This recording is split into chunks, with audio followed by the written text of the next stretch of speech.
આજે બનાવીશું મસૂરની દાળ। તો અડધા કલાક માટે મેં પલાળી રાખી હતી। હવે આપણે સરગવાના પાંદડા લઈશું।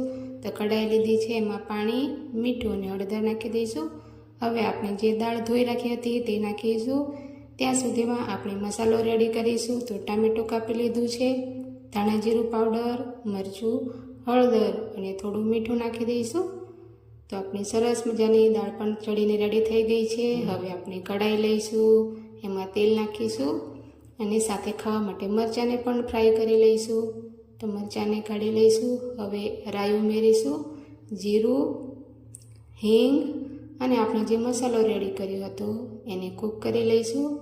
હવે એમાં થોડો ગોળ ઉમેરીશું અને આપણી દાળ પાકી ગઈ હતી એ નાખી દઈશું, લીંબુનો રસ અને ધાણા પાવડર। તો આપણી દાળ તૈયાર છે, ગરમા ગરમ સર્વ કરીશું। તો દાળ, રોટલા અને મરચાં, છાશ, એન્જોય। તમે પણ જરૂરથી બનાવીને ખાજો।